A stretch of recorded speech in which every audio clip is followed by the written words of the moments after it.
All right, well, they're working on my place. We're getting tile installed and it's gonna take a few days, so I figured I'm gonna go out of town. And what better place to go than Austin, maybe El Paso? And it's a beautiful day anyway, so I think the biggest dilemma is where to go for lunch and then what to take.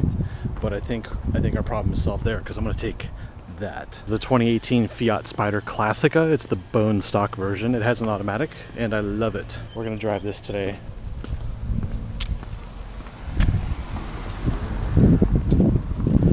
Put the top down. It's got a pretty stock interior and automatic. It looks good, doesn't it? I like it. And from the back, very fun, very Italian-like. And I actually have some laundry and stuff in here so I can take advantage of my time away. It's actually a pretty big trunk for as small as it looks. I have a huge bag of laundry in here, a spare bag, laptop bag, and some spare camera equipment and stuff. And it's nice and lined. It is still a really nice ride for 27,000 sticker. And of course, if I find one of these with a manual, I'd scoop one up right away, new or used. It's fun. So let's hop in. Okay, so I have two cameras rolling, that one over there, which I'll be moving around, and spot for my phone. Let's start it up.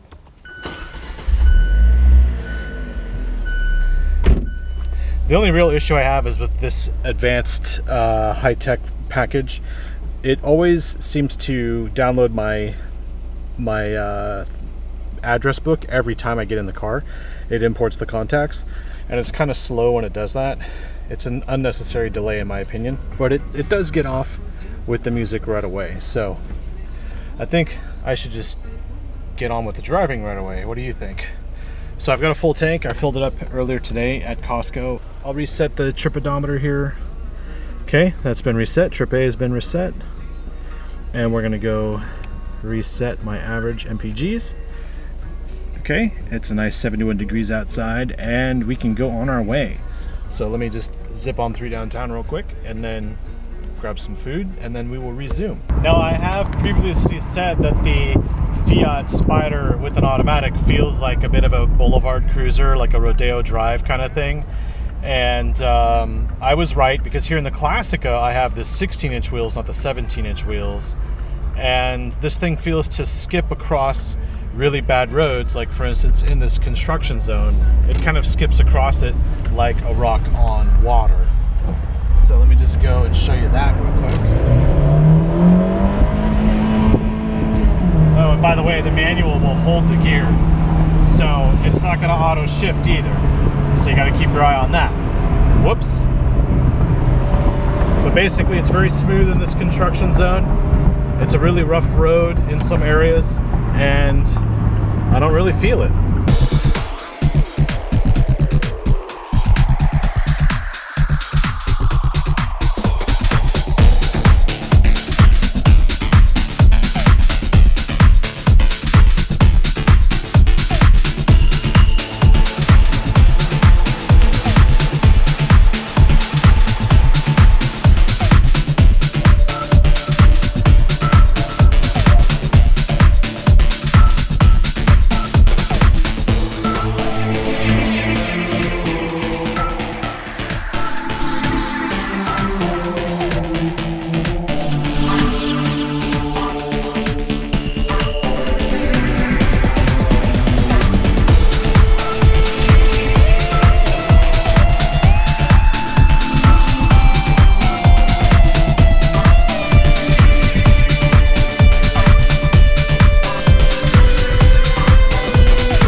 Here we are, in and out. I just barely made it. I like the automatic transmission because you can put it in a manual mode, and it's good for long days at the beach when you're really tired and you just don't want to be bothered with changing gears. Automatic's okay. It feels different in the Classica than it does in the Lusso. So if you're really interested in the Spider, check the Classica out. It only has the cloth seats, but I like these seats better anyway because they stay cooler in this hot sun. There's just a lot to like about the bone stock Fiat Spider. I can't say enough about it. I really, really want one. I just don't have enough space for one, but I'd really want one. And I could barely wedge myself in here. You can see the knee room I have is very minimal, 2 fingers basically, but still it's worth it. It's just a fun little cruiser. And on the freeway, it doesn't have a lot of stability in the rear, so at high speeds you kind of want to be cautious, but that's the point. At low speeds you can have kind of like that high speed fun, and you might have seen me take some liberties with it in the city, but that's the cool point. You're not making a lot of noise, you're not taking a lot of attention towards yourself, you're just getting stuff done. And I'm gonna grab a burger here and then hit the road. We're gonna actually see the cup holders. This is a great gift I got from a friend. It's the Ember, and this is not a sponsorship or a promo or anything. This is just a great little coffee mug. It's sealed and everything, so it doesn't leak in case it tumbles around, but you can at least throw it on the side and put your big drink in here if you need. And these cup holders actually relocate from the front here to the rear. So you can have 2 in the rear, or 1 in the rear and 1 up front. And so this is my favorite configuration because I could always just throw the phone in there, but phone also fits here. I almost forgot. Usually I keep the top down and the windows up, and when you walk away, there's a function here where you can set, oh actually it's here, where you can set the car to lock itself when you leave it after you park it. But in this case, I'm gonna put the top up, and to do that, I have to take this camera off. Let's turn this guy off for a second. And then flip this, and then the windows roll down automatically, and then all you do is, oops, latch that, and then of course you roll the windows up. They're not auto up, but they are auto down. And here we go. I have a sealed cabin, and I can go grab some lunch and come back and we'll hit the road. Well, that was a fantastic lunch, and I need to stop going to this place. It's dangerous. Let's get on with our road trip to Austin. I'm in the Fiat Spider 124 Classica with an automatic, and it's a beautiful day. There's no one riding with me, so that's kind of unfortunate. Too bad. I've always got spare space for people who want to go for a ride, as long as you're not a convict or a drug dealer or carry drugs or use drugs or have a warrant or a bunch of other stuff. If you're pretty much a normal person, I might consider that. But you have to be in Texas. I can't go pick you up. Let's go on with our trip. Close the door. Fire this puppy up. All right. And without skewing my results any further, we're actually getting 25.6 mpgs. I've been driving it kind of hard. We actually did 1 gallon almost. So we have plenty of time and space. And I'm not in a rush to get to Austin. I don't want to get there at 4. The problem with today is they actually caught that crazy guy who was setting out those packages. And this morning is when he detonated himself. And I'm glad he's gone. But at the same time, it was along the route that I passed through, and that's in Round Rock off 35. So that was closed this morning. I may take the toll road today. So Fiat, thank you for paying today's toll. I still can't get enough of the sun. I still can't get enough of convertibles. So the top will be up, it'll be down. I'll be using the top throughout the day, and you can always just manually do it. You just basically pull this, windows roll down, and you just slap it into place here. So that's pretty much what I'm going to do. Just leverage the top and put the windows down. We have auto down. There you go. Put on some tunes and enjoy the drive. Not in a hurry. We'll be using enough sun. I'll give you a report maybe when I get to Waco. Oh, by the way, check that out. I just drove the Challenger road trip. That's a Challenger SRT. Oh. You should watch my Challenger RT Scat Pack road trip video. I was actually here and did the same trip, which we're gonna do again.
at the rest area, I need to, well, I had a big drink, so you know what I need to do.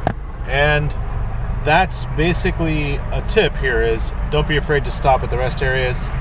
And when you stop further away so you actually can stretch your legs and get a good walk in. I'm gonna put the top up now because I'm obviously quite red. So I'll come back, the top will be up, and we'll continue with our journey. Now I'm gonna drive to Austin, hopefully with the top up the whole way. I'm gonna have the air conditioning on. It is very sunny now and I'm too red. I don't mind using sunblock, but the thing that's scary about it is I like to detail my cars once in a while, and that guy from Auto Geek has always said, you know, when it comes to chemicals, if it's on you, it's in you. And what I don't understand is that sunblock works, but it's just a bunch of chemicals. And I don't know what those chemicals are or what they do. They may prevent skin cancer, but wouldn't chemicals just cause other types of cancer? I mean, in California, they give you warnings about everything causing cancer. So I'd rather just use the sun au natural rather than throw on some goop that I don't understand. Moving on, when you're traveling like this and you've got things like cameras in the car, it's always important to bring along a jacket, so you can just throw the jacket over your cameras and just lock it up and go, and it's not too worrying. You don't have things out and exposed. Obviously you could put it in the trunk, but if you're just running in and out, you don't want to be seen putting a laptop in your trunk at a rest area or a grocery store or things like that. So throw it, slide it underneath the seat, slide it under a jacket, and move out of the vehicle, lock it, and walk away. Don't look too worried about what's inside. That's another tip. So it's a huge field out there, a great huge field. Some of these rest areas just have expansive areas of just nothingness. It's very relaxing. You actually have some areas here where you can have lunch, you know, just a little picnic and stuff. Alabama has some pretty good rest stops, but to be able to relax on a road trip, especially if you're not in a hurry, if you're just doing a spring or a summer road trip with some friends and everything, bring some sandwiches, have some sandwiches, do whatever. This is you time.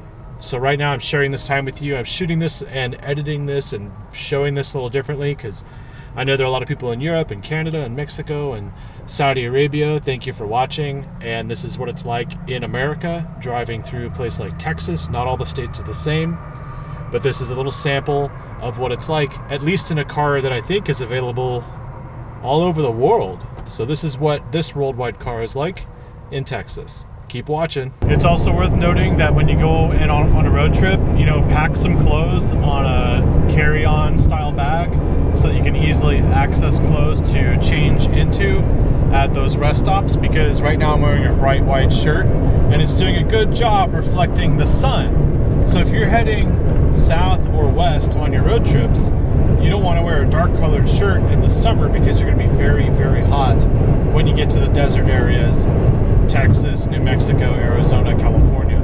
You want to reflect that light out and keep your body temperature decent so that you're not constantly adjusting the air or whatever. And you have to keep in mind too that when you are driving like this, your air conditioning will be sucking all the moisture out of the air. So you will need to bring some water with you. In this case I have a large drink, but I would normally on a long trip take a case of water and throw it in the trunk.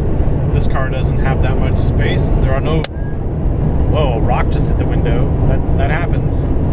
There are no map pockets. There's nowhere to store anything, so I'm really just limited to that and the cup holders. So be mindful of that. Light colored shirt when you're heading west or south in the summer. And in the winter, it's the opposite. You want to wear a dark colored shirt so that you're warm and you're not constantly cold. But if you have heated seats and vented seats, those are all luxury features that add enhancement of experience to the drive. This car doesn't have that. It's very bone stock, but I do have a top that I can throw down whenever I want. It's really sunny right now. I just need to recover. And we are here in Waco at this point. So we have reached the Waco area, and I'll tell you right now, 27.9 mpgs, which isn't that bad. It's actually improved since I stopped at the rest area and put the top up. So top up and down definitely makes MPG differences, and I'd say right now it makes about 1.5 MPGs difference on the freeway. And this is a 75-mile-an-hour freeway. I've been going between 70 and 90, sometimes to get around trucks. Over there is Baylor Stadium, by the way. It's actually called McClane, not John McClane from Die Hard, but McClane. And we're heading over there right now. So here we are in Waco. I'm not really keeping track of time, but I am keeping track of the fuel economy. 103 miles, 28 MPGs. Onwards.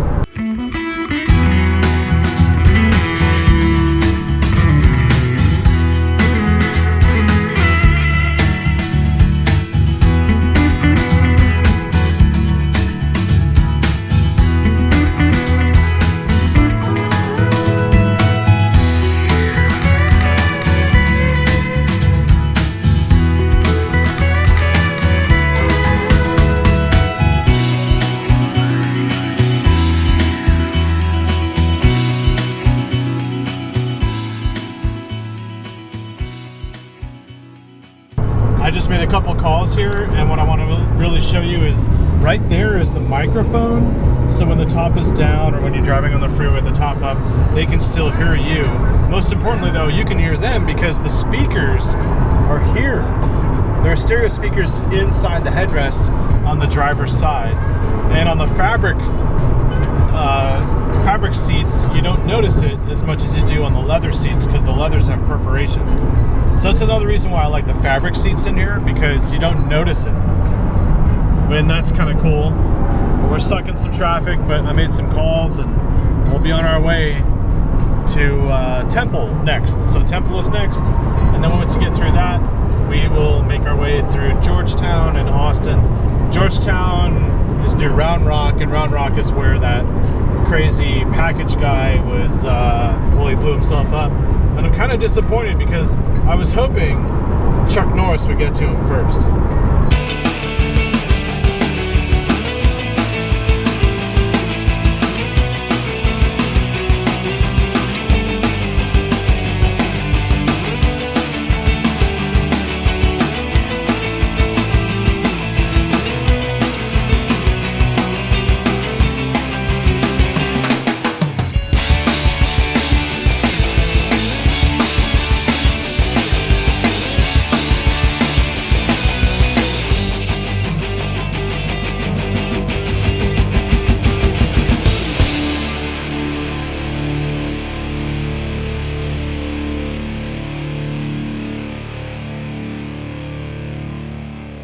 Just passed through Temple and averaging 28.5 MPGs on this trip now. And I've been going like the wind. It's been pretty windy out. You can tell because everyone's like having a hard time staying in their lane. But I'm also kind of driving a little aggressively because I feel like it, and I'm not in a hurry. I'm having a lot of fun here. So there you go, 28.5. I'm sure you could hit 30 if you were at a slower state like California, or maybe just cruising along the coast in Florida. It's just one of those things. This is what I'm getting in Texas. This is what it's like. It's nice, it's fun, it's engaging, and I actually might put the top down soon. All right. We have a choice. We can spend 83 minutes in traffic, or we can spend 65 minutes using the toll road. I think today is a toll road day, simply because we need to bypass all of the nonsense that is Austin, Texas. And you've seen on my last road trip video what happens when you go to Austin, 22 miles out of downtown, you're in stop-and-go traffic. I don't have time for that. Even though it's a nice day, it's not a nice day in traffic. So we're going to take the toll road. Thank you very much, Fiat. I don't know how to pay you back, but I really do appreciate it. Let's see. I don't know where the toll road starts, but we're going to hop on that. And I figure I would just tell you about it. And you'll see that as we go. And it's pretty much farmland. There's really nothing out there. And although it is an 85-mile-an-hour speed limit, the road is not smooth. The road is very bumpy and it undulates, so it's sort of dangerous to go over the speed limit there. And even the speed limit itself is questionable in some areas. I'll leave that with you to decide. Let me know in the comments below what your thoughts are on this 85-mile-an-hour toll road. Not like it makes a difference, actually. The speed limits in Texas sometimes don't make much sense to adhere to. You have different factors that account for that. Anyway, let's go. Road ahead. There's actually the sign for the interchange. Let's see what it says.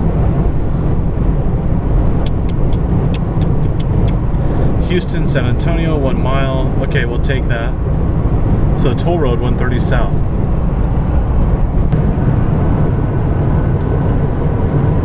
So there was some crazy girl taking photos of wildflowers, these blue bonnets or bluebells, whatever they're called. You're not allowed to pick them. We know from experience they're allowed to pick the wildflowers in Texas. However, don't take photos of them on the side of an 80-mile-an-hour freeway. What are you, crazy? This is what 80 is like on cruise.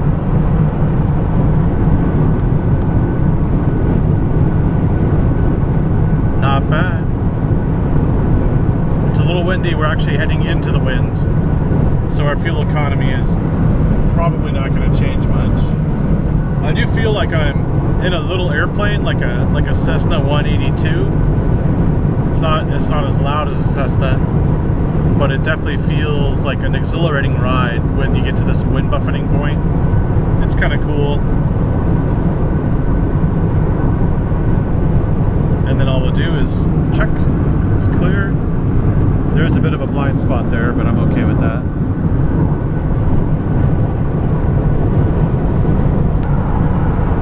The toll roads in Texas are pretty cool too, because you pay by mail.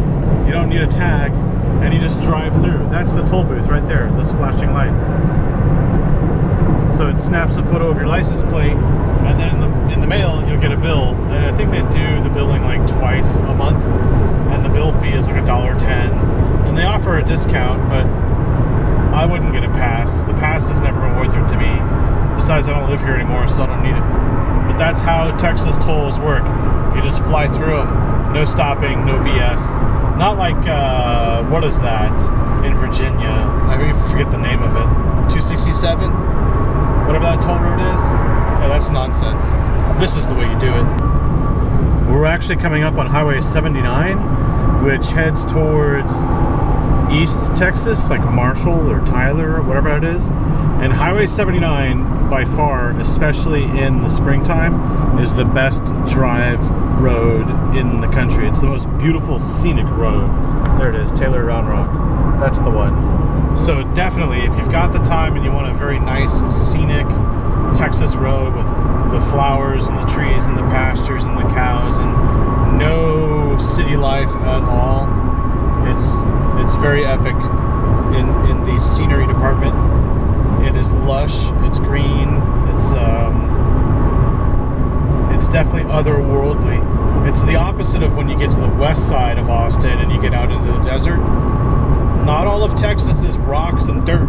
It's not like Arizona. It's lush here. And Austin is the dividing line. You head east, and well, now it's new construction and freeways, but it gets to a point where it just ends. Wherever that construction ends is where the trees begin, and you can kind of see, if you pan out this way towards the west, how those trees just kind of peter out. Anyway, this camera's running low on battery, so I'm gonna keep driving. I'll catch ya. Over there is Circuit of the Americas. That is the only Formula One track in the United States. That red thing there is the mullet. Can't see much of it from here. I just passed one of the signs. But yeah, I've been there. I've driven a few cars there. I'll have a playlist for you. You can see what I've driven there. Kind of boring though. What was the point of that? Well, it's beautiful out there. That's the west side of town, and straight ahead is downtown Austin. So I'm getting back onto Interstate 35 over here near this development called something Estancia, blah blah blah. And I am going to make my destination here in South Austin. I'm basically in South Austin right now, and I'm gonna call this a done deal. So I hope you enjoyed that trip, because it was different, and it was just a way to experience the Fiat 124 Spider in Texas. And I drove a little aggressively at the end because I just wanted to get out of my system. And we're here, South Austin. But thank you for watching. Please be sure to like and subscribe, and please leave a comment below, or any questions I'll be sure to get to you. And well, there will be more drives on the way and more vehicles on the way. Please stay tuned, because I will have an experience for you with several cars at a raceway, and it'll be similar to what I did at Circuit of the Americas last year. This year, hopefully, it will be a little bit better than that, because frankly, COTA sucked. Thanks for watching.